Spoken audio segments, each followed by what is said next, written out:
अस्सलामुअलैकुम my YouTube family, कैसे हैं आप सब लोग। आप सब लोगों को वेलकम टू किचन एक्सप्लोरर। और आज हम बनाने जा रहे हैं मिल्क केक, या आप इसे कह लें मिल्क कलाकंद जो होता है, जो गोल्डन शेड का होता है, वो हम बनाने जा रहे हैं। जिसके लिए मैंने ले लिया है फुल फैट 3 लीटर मिल्क लिया है। थोड़ा सा फ्रीज़र में रखा था, इस वजह से इस तरह का दिख रहा है।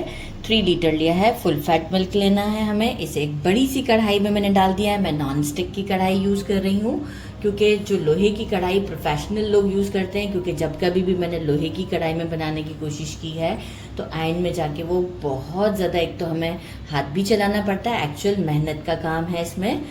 इंग्रेडिएंट बेशक कम है, लेकिन काम है, 2 घंटे लगते हैं हमें। तो उस वक्त जो है ये पैन में लगना शुरू हो जाता है, तो वहाँ उड़ता भी है, हम उससे भी बचते हैं। तो वो सारी चीज़ों को अवॉइड करने के लिए मैंने नॉन स्टिक यूज़ किया है। रिज़ल्ट हमारा सेम आने वाला है। मीठे के लिए हम मेजरिंग 1 कप शुगर यूज़ करेंगे। अगर आप थोड़ा ज़्यादा चाहते हैं तो 1.5 कप कर दीजिएगा, लेकिन गुड इनफ होता है, क्योंकि कलाकंद थोड़ा सा कम ही स्वीट अच्छा लगता है।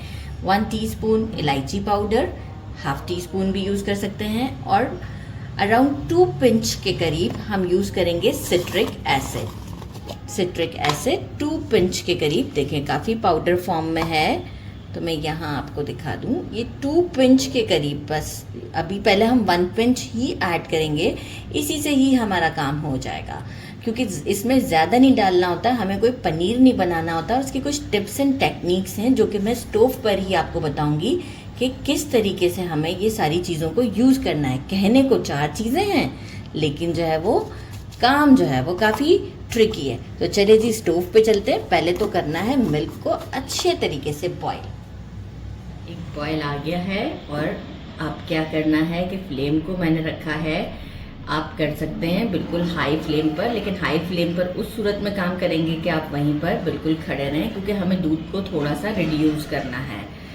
अच्छा खासा से मुराद, थोड़ा सा से मुराद ये है कि अभी जो है वो इसका जो है वो 1 लीटर, 3 लीटर है, तो ये 1 लीटर बिल्कुल हमें रिड्यूस करना है। तो इसी तरीके से कुक करते हुए मैं थोड़ा मीडियम पर ही इसे काम करूँगी। तो जो है वो इस तरह स्क्रैप करते जाएंगे, अगर जो साइड पे बलाई बनती जाएगी। और इसे मैं टाइम देती हूँ, अब लगेगा इसे 1 घंटा।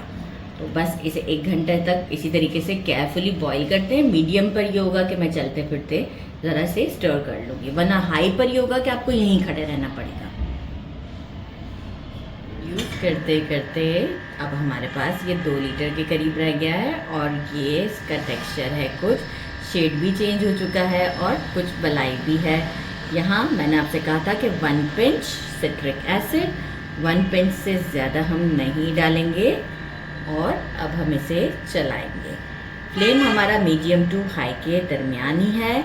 यहाँ आप चलाना नहीं रोकिएगा इसको, क्योंकि जो है वो हमें बिल्कुल पनीर नहीं बनाना है, हमें इसके दाने बनाने हैं। तो इस मोमेंट पर या तो हमें थोड़ा सा वेट करना होता है सिट्रिक एसिड डाल के।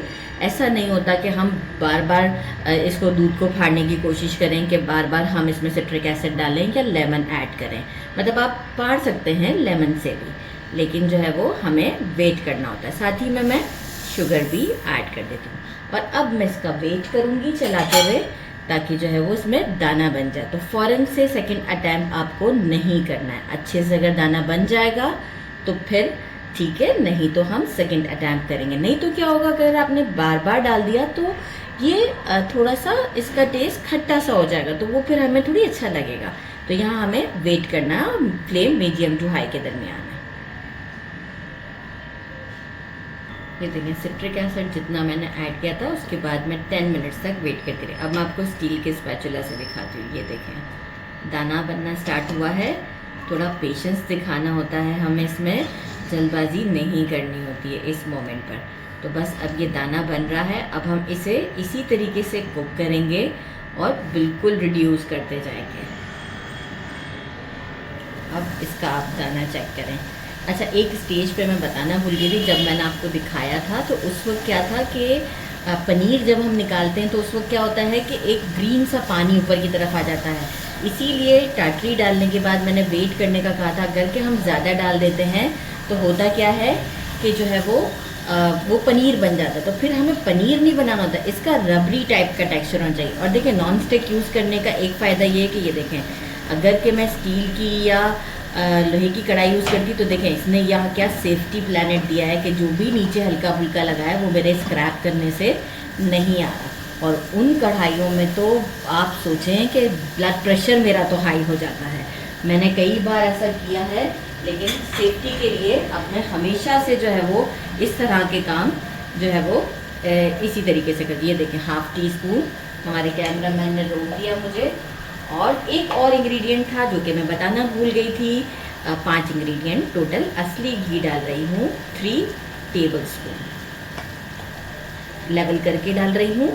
और अब मैं इसे तकरीबन 7 से 8 मिनट तक और चलाती हूँ और फिर आपको डायरेक्ट काउंटर पर शो करती हूँ मैं इसकी कंडीशन 7 से 8 मिनट चलाने के बाद, क्योंकि हमने इसको फिर सीधा मोल्ड में डालना है जो कि मैंने ग्रीस करके रखा है। करके रखा है और इसमें बटर पेपर लगा दिया है। देखिए अगर आप बहुत सख्त कर देंगे ना इसे, मतलब और भी ड्राई करेंगे, तो फिर जो हम इसका एक तो कलर भी बहुत डार्क हो जाएगा। एक्चुअली देखें अभी हम इसे कवर करेंगे ना तो ये और डार्कर शेड की तरफ जाता है। तो इस बात का भी ख्याल रखना है कि हमें जो है वो इसका ये इस वक्त हमारा लाइट शेड ही होना चाहिए। थोड़ा सा स्ट्रेट कर लेते हैं। क्या लुक है इसकी, ज़बरदस्त सी। अच्छा यहाँ अब हमें एक काम करना है कि अपनी हीट में थोड़ा सा कलर भी डार्कर करेगा। तो मैंने क्या किया है कि एक ये जो अच्छे से बिल्कुल कवर होना चाहिए, नहीं तो देखिए मैं प्लेट से भी कर सकती थी। कटिंग बोर्ड लिया है, वो इस पर रख दिया। एक हमारे कैमरामैन ने इतनी प्लेट्स ला के रख दी हैं कि मैं आपको क्या बताऊँ, जज्बाती इंसान। और ये जो है वो एक टॉवल लिया है मैंने अपना सेट किया हुआ काउंटर जो था वो इस वक्त तबाह होते हुए देखा है।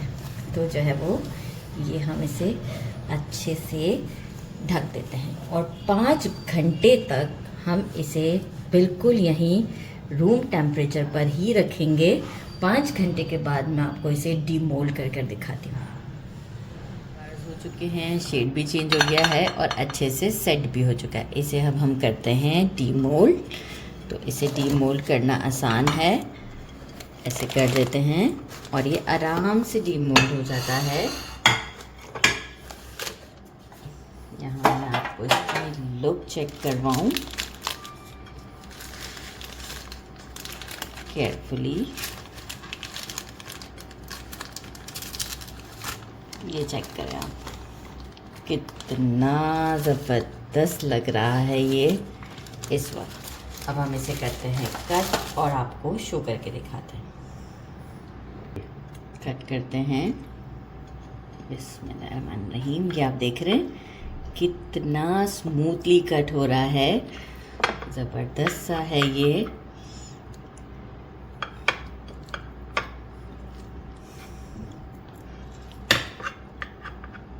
फैंटास्टिक। अब मैं सिंगल पीस को ही कट कर लेती हूँ ताकि मैं आपको यहाँ पर टेक्सचर दिखा सकूँ। ये आप चेक करें, काटते वक्त भी कितना अच्छा लग रहा है।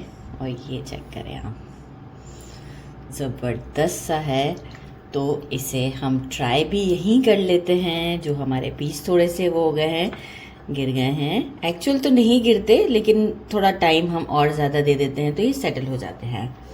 बिस्मिल्लाहिर्रहमानिर्रहीम। बहुत डिलीशियस है, ज़रूर ट्राई कीजिएगा। मेरे चैनल को लाइक और सब्सक्राइब करना नहीं भूलिएगा। अपना ख्याल रखिएगा। अल्लाह हाफ़िज़।